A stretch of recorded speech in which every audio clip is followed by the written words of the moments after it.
Father David here, and it's Sunday, time for your Sunday sermon. Today's is a little late. I had to be part of the Century bike ride around the island and just got back after doing 100 miles. But better late than never.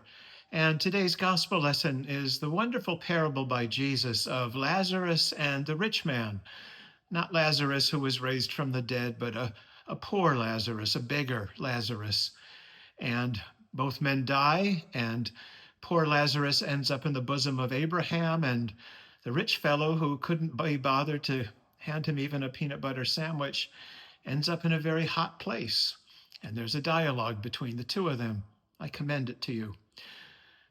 Today's sermon is about blessings, what they are and what they aren't.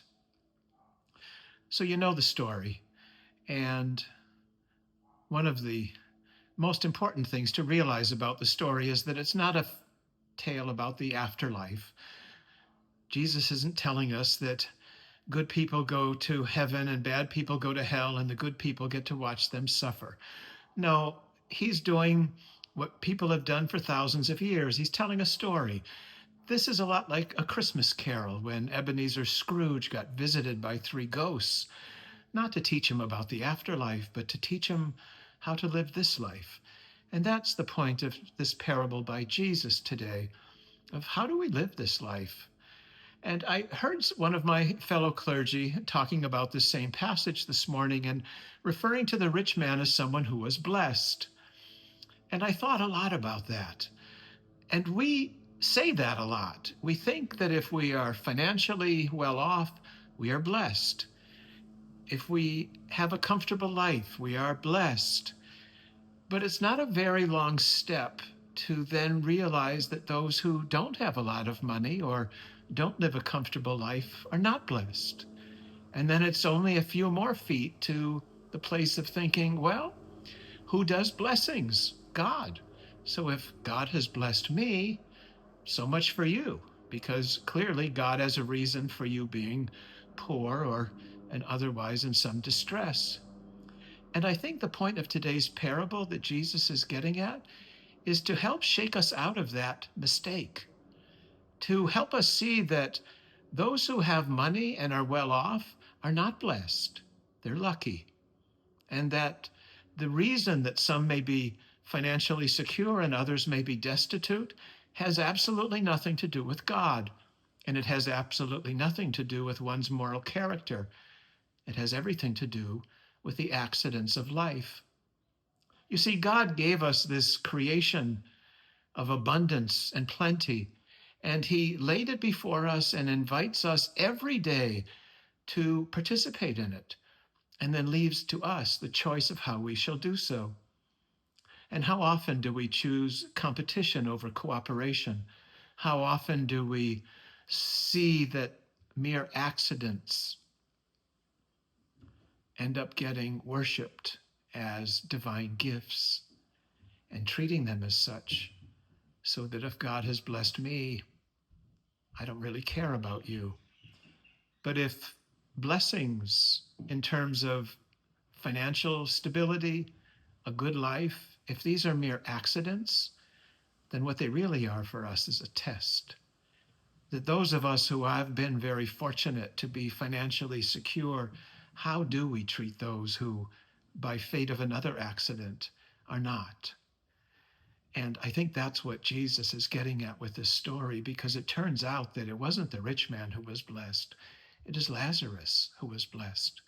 Lazarus was the opportunity presented to this rich man to use his riches and to reach down from under his table and grab Lazarus by the arm and sit him at his side and share with him the good food that he was so enjoying.